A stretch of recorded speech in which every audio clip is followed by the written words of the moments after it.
Welcome to another ClimateTech podcast, conversations with the people trying to save us from ourselves.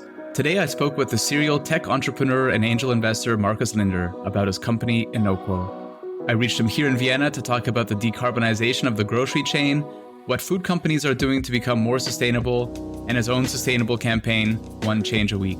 But we started the interview by jumping right in about Inoqo. I'm Ryan Grant Little. Thanks for joining. Markus, welcome to the podcast. Hello, excited to be here. So talk about Inoqo. What problem does it exist to solve? Yeah, so one of the biggest challenges that we have at the moment is obviously the climate crisis, the biodiversity crisis, and a global health crisis. And what all of these three key challenges have in common is that they're heavily influenced by the food that we consume each and every day. So the food that we buy at supermarkets every day is responsible for a third of the global greenhouse gas emissions. It's responsible for 70% of biodiversity loss on land, and obviously it has a huge impact on our own health. And this is the big challenge that we decided to help tackling with Inoqo. So Inoqo is a software as a service platform that enables grocery retailers and food and beverage brands to assess the impact of their thousands of food and beverage products at scale on impact dimensions such as climate or social impact or animal welfare, nutrition, so that grocery retailers and food and beverage brands can ultimately communicate the impact of those products to you and I, to us, the consumers, to help us make more sustainable choices. But they can also use that data to engage with us. Because one thing that we learned at Inoqo is that it's not enough to simply put a label onto food and beverage products and, expect consumers to change their behavior from one day to the other. You also really need to leverage content, nudging, gamification to really help us as consumers to embark onto that journey towards a more sustainable and also healthier nutrition. And ultimately, we also will support our customers in optimizing their products and reducing the impact of their products. So it's really not only about, basically, as a grocery retailer, you have 4 options to really achieve your climate goals and your science-based target initiative goals. Obviously, you have to reduce food waste, which plays an enormous role in this whole story. You have to reduce the impact of your private label brands. You have to incentivize your third-party brands to step-by-step reduce the impact of their products. And you obviously have to help consumers change the behavior. And, because if we continue to eat the massive amount of meat each and every day as we do today, we won't have a chance to really, achieve our climate goals ultimately. So it's really a combination of those 4 big important levers. And except of food waste, we from Inoqo really allow the food and beverage industry to go full in and tackle that problem by really, reducing the impact of products and by helping consumers to change their behavior and to really embark on this journey of a more sustainable and healthy nutrition. Okay, so it's an app basically that I would bring into the grocery store. Is that how it works? So for me, I'm a horrible grocery shopper and I go in and have all these plans to make this beautiful dinner tonight and shop for the next couple of days. And I come out with a bag of Doritos and AA batteries and end up ordering Indian food. So anything that makes it even more complicated for me is going to be problematic. Maybe I'm not the typical consumer, but are you basically maybe talk a bit about how the product works? Am I going in with my smartphone and scanning labels, or how does it work? So as Inoqo, we started the business with a consumer app. So we launched a consumer app in our test market, Austria, which actually enables you as a consumer to scan the grocery receipt once you've paid.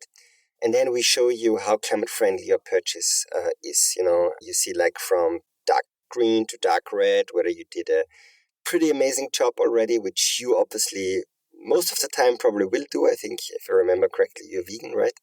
That obviously helps a lot with climate-friendly purchasing. Doritos are vegan. So are AA batteries for that matter. Oh yeah, they might have some adverse impact, I need to say. They're not GMO. We only do food, so the batteries wouldn't show up on your climate bill.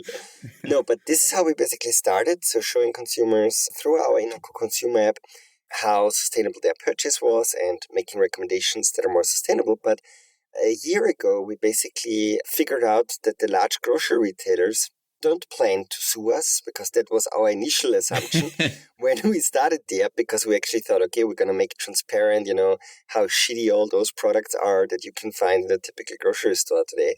But actually the opposite happened. So the grocery retailers reached out and said, hey, we really love what you guys are doing.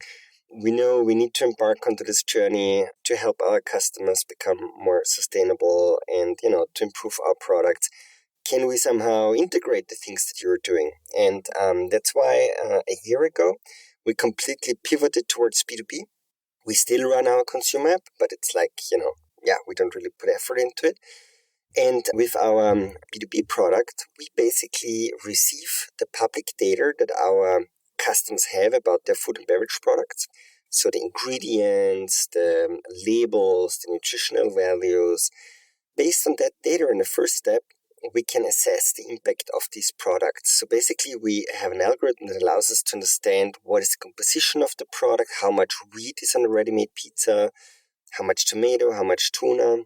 Then we apply conservative values onto those ingredients, as well as onto all the processes that are typically involved in producing, let's say, this pizza.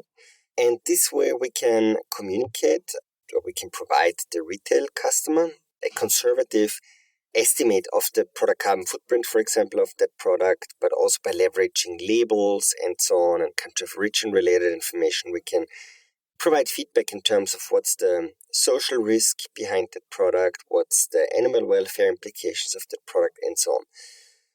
And what the retailer can do now with that data, and this is now how you basically would find that information ultimately as a consumer, they can obviously integrate it into their own apps. So allowing you, when you shop online, to see, is this rather a climate-friendly or not so climate-friendly product? Or they can suddenly start to recommend more sustainable alternatives. So when you are about to buy the product that you purchased, for ages, you would suddenly find below, hey, there is the following more sustainable alternative. And Inoqo would ultimately also explain why this product is a better choice, why it's better for you from a health perspective, why it's potentially better for animal, why it's potentially better for the climate, why it's better for other people.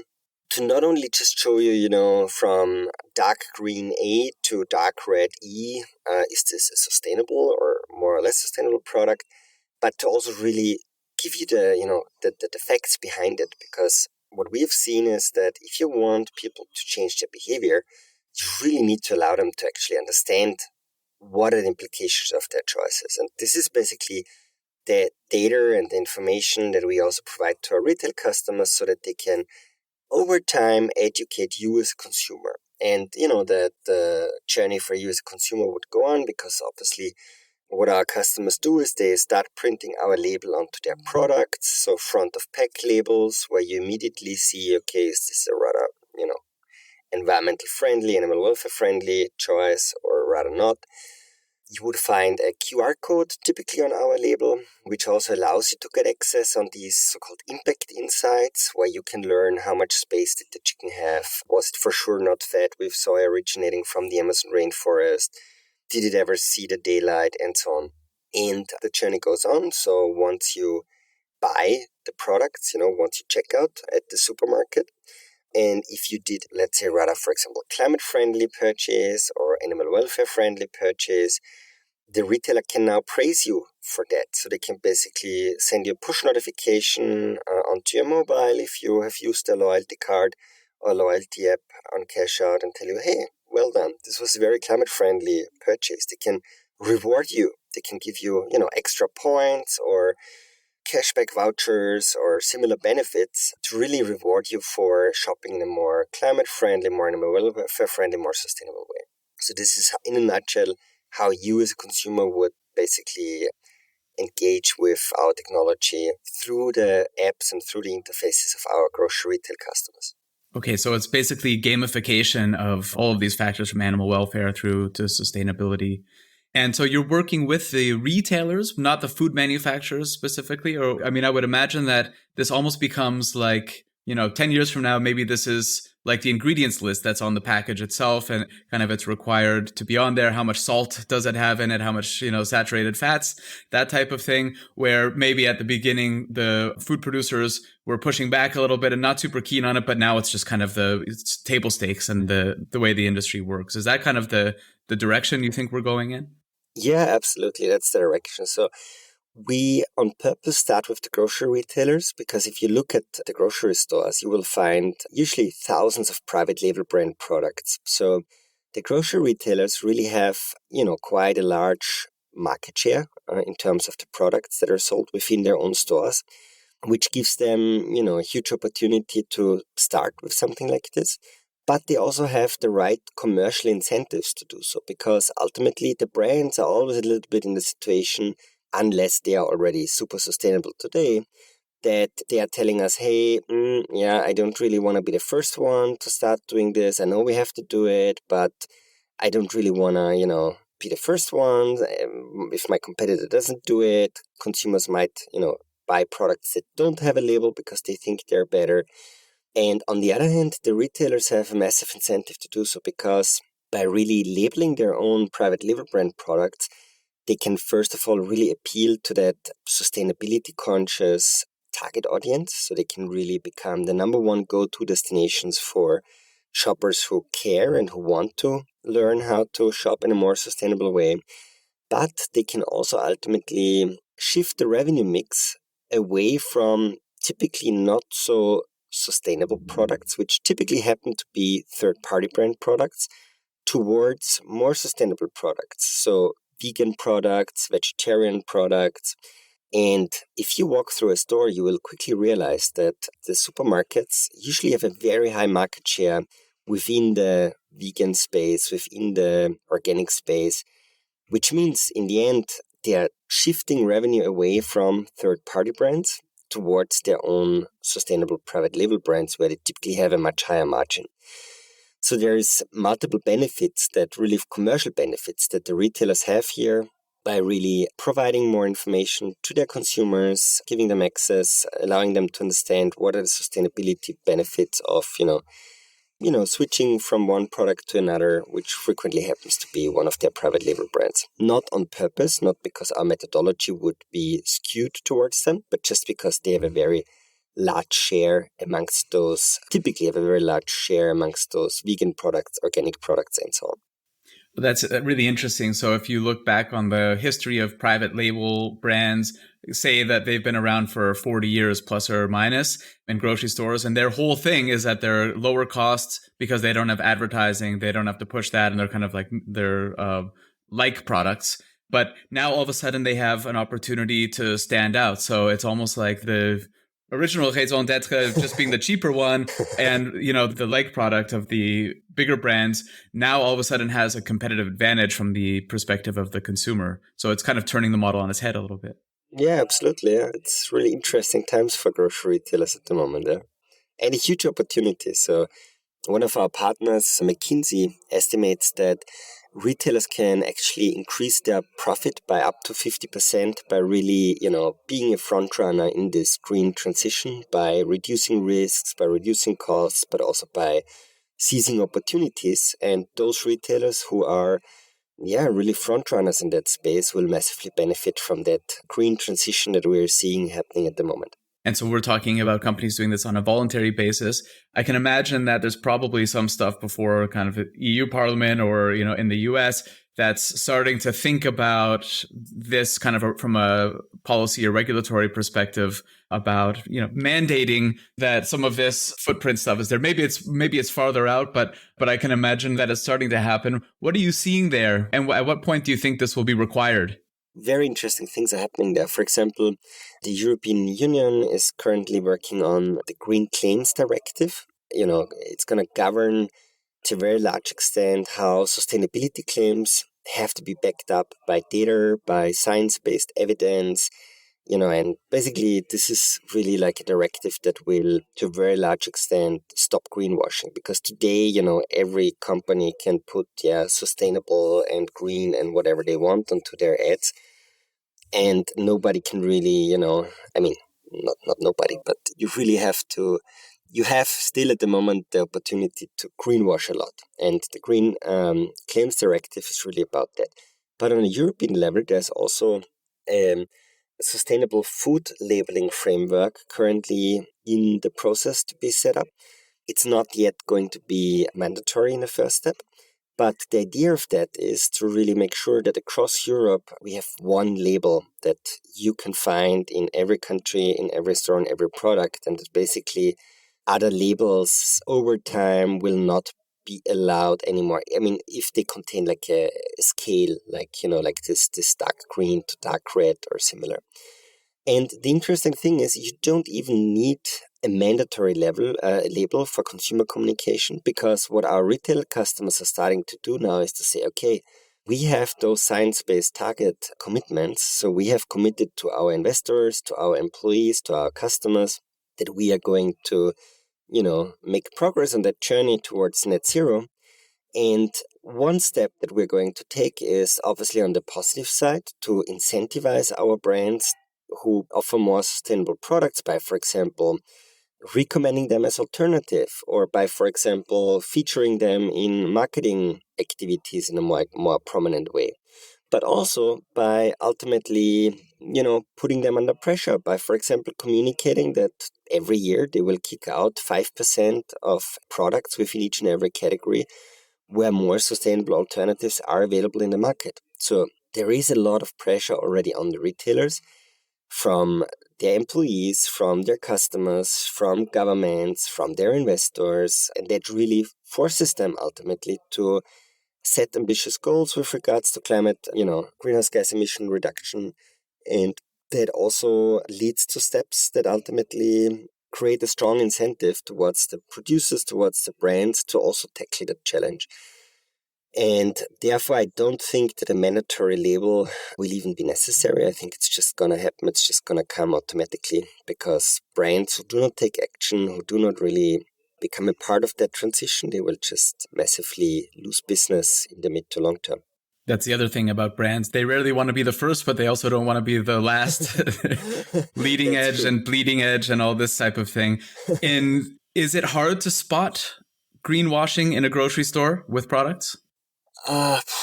Yeah, it is. Definitely for an average consumer, it's pretty hard. I mean, I've just been at a conference in Spain, in Madrid, and they were super proud because they served their water not in PET bottles, not in plastic bottles, but in aluminum cans.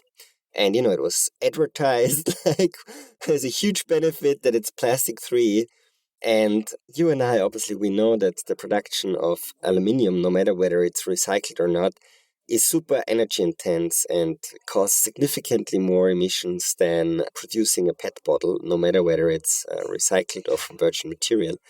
And that it's basically, a bad idea to sell water in aluminium cans. But here they're really using, they're claiming, I mean, they don't say more sustainable, but they say without plastic. And you as a consumer would think, oh, great, I can, avoid using plastic. Or the same thing is on the palm oil discussion. So palm oil is a super productive, important commodity. Obviously, there's lots of problems attached to the way how palm oil is produced at the moment. But in the end, it has its space if it's produced right. Because if we were to substitute 100% of the palm oil in our food with other oils, that would have an even more adverse and even more negative impact, because other oil plants are grown in a way less efficient way, so you would need even more space.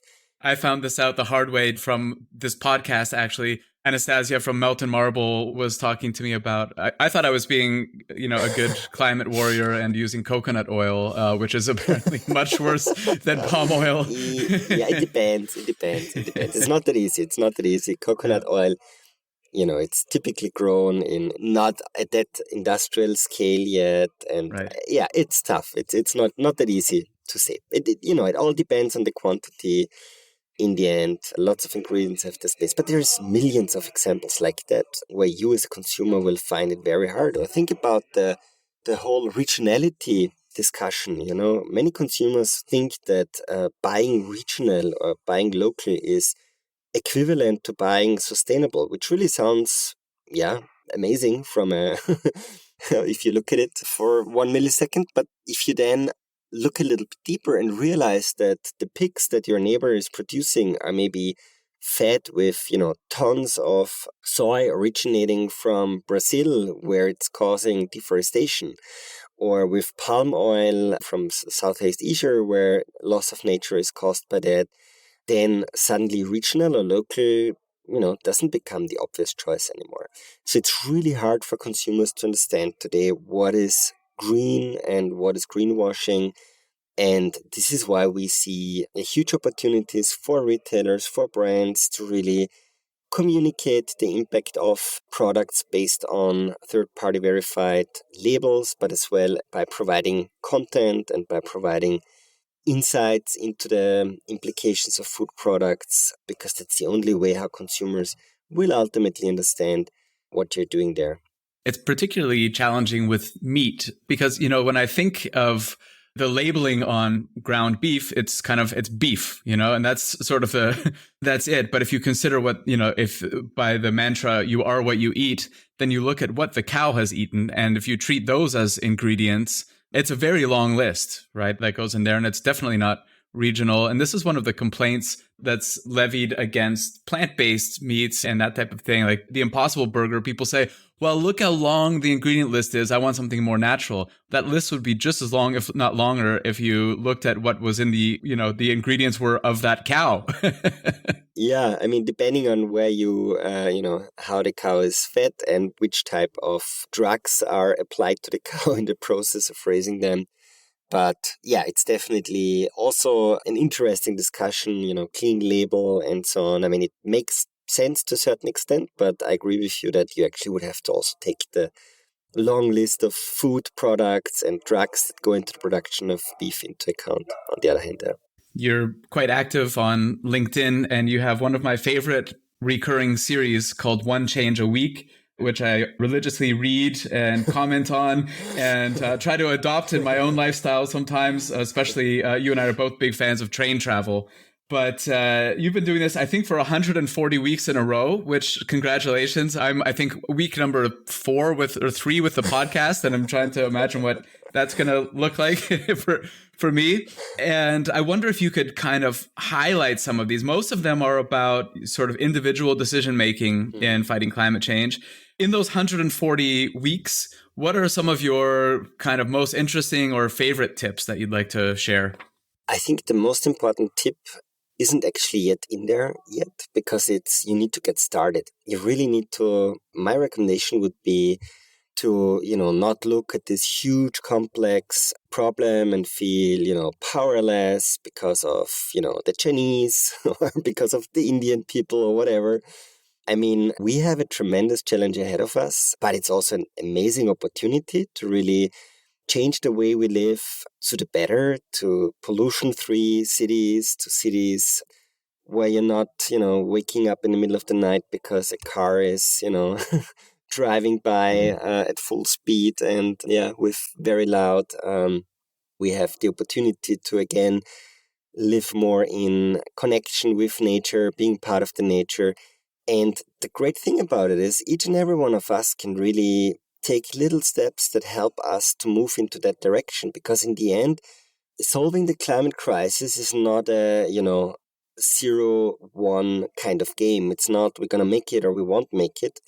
I think I'm very optimistic that ultimately we will make it. But the question is, what will be the sacrifices what will be the casualties that we will have to live with on that way. Already now, tens of thousands of people are dying in Europe because of heat, for example.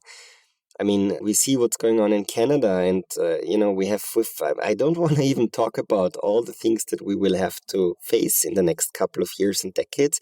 But the great thing is every milli degree of Celsius really makes a difference. And every one of us can really do a little thing to help mitigate the worst. And I think the most important tip from my side is really to get started. Set yourself, define a certain cadence, be it once a month where you try to take a step into the right direction, as small as it might be. or once a week. Like I try, I don't manage to do it every week, but but I'm at least trying hard, and feedback like from you obviously encourages me to continue with that. But I think the most important tip is get started. Pick something small, something no matter what, what really is easy for you, and then implement that step. And 2 weeks later, 4 weeks later, whenever, take the next step. And obviously, steps can be really easy, like switching to green electricity at home, or, for example, questioning your mobility behavior. So, do we really need to go 5 kilometers by car to the office, or wouldn't it be really cool for our health, for our mood, for everything to take the bike, for example, to the office? Or try to limit yourself in terms of vacations you want to take by plane, yeah? Like set yourself a goal and say, hey, I'm not gonna do a city trip every other weekend flying across Europe and causing a massive amount of emissions, but maybe I'll take the train, or maybe I'll try to do my vacation more in the region so that I don't have to emit tons and tons of CO2. And obviously, a topic that I'm very passionate about is the food that we eat every day. So the food has a big impact in terms of our personal contribution to the climate crisis. And by setting small goals, like, for example, reducing the number of days a week that you consume meat. So, for example, I still eat meat, but I try to really reduce it to maximum 1 day a week. And if I eat meat, I only eat, organic meat, where I can be rather confident that that animal was treated in a humane way to a certain extent. I mean, slaughtering is probably never an amazing thing for animal, but it's at least, just going down and reducing your impact, because in reality, we don't all have to become vegan to really overcome the climate crisis. There is a model which is called planetary health, like planetary health diet. If we all would adopt that diet, this would mean we could still eat meat once a week or so, like, for example, chicken. And we could actually feed 10 billion people on this planet with that diet. So the problem is not eating meat per se, but it's the massive amount of meat that we're eating today. And obviously, another topic is, the chicken might disagree, but yeah. Yes. I totally feel with you. And I'm not sure if I'm at the end of my journey here, to be honest, with regards to eating meat. So there's still for sure room here also from my side. And definitely from the moment on where there is like cell-based cultivated meat available, I would be one of the first ones to switch to that. Yeah, I'm invested in some cultivated meat companies, and I like meat, but I spent so much time when I had a biogas company walking the kill floors of slaughterhouses that it just changed me. It really changed me. And that was, 2007 that started. But I really like meat itself. And so, as I say, people ask me, why are you involved in, you must be a real foodie if you're involved in food tech. I'm like, no, I'm really not. I'm like SpaghettiOs over the sink for dinner kind of thing. But what I'm really looking forward to is the day that I can buy cultivated chicken wings, cultivated buffalo wings, and that I'm going to take a week off work once they're on the market and buy sweatpants 2 sizes too big and load up my Netflix, and I'm going to pig out on chicken wings for the first time in 15, 20 years, whenever it is. So I hear you. And I think we're not that far away. I mean, we've seen also the FDA has just approved this. I mean, now, now in Washington and Boston, you can actually go in and buy cultivated chicken in a restaurant. You've been able to do this in Singapore for a few years. It's coming, right? This is coming. So slaughter doesn't have to be an intrinsic part of meat, and we can still eat meat, and the sustainability profile will be better as well. But I'm also really curious. So just getting back to your one change a week, and I think you do a lot of these, you come up with a lot of these while you're on a train. You talk about the train as being your mobile co-working space. And, this is obviously easier for those of us who live in Europe, where the trains are a little bit better than, say, in North America. But still, it's obviously faster and usually cheaper to fly with EasyJet or Ryanair to, for business travel. But you've opted to, at least for the majority of your trips, to go by train and by night trains. Can you just talk about like a little bit about the planning, or how you think about this and how you make it work? You're also a family man, so, you want to be at home. How do you make this work? Yeah, I mean, basically planning ahead is obviously important, especially if you want to take a night train, because unfortunately night trains are booked out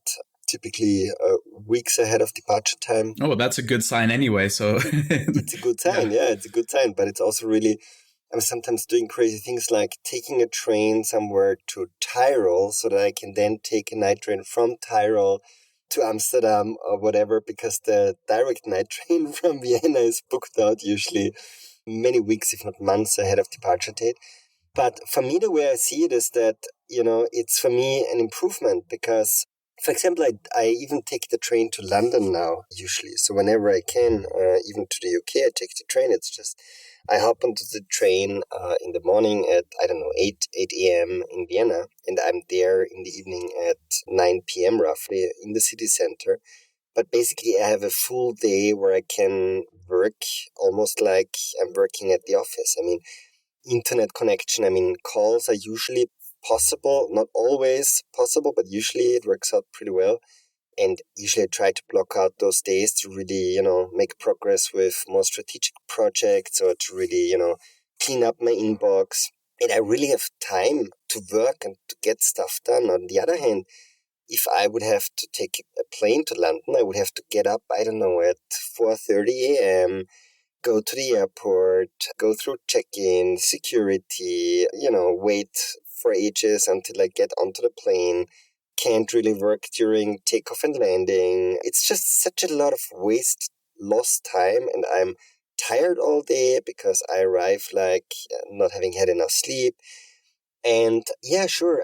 From a financial perspective, it is usually cheaper to take the plane because I obviously need an extra night in London, which isn't super cheap.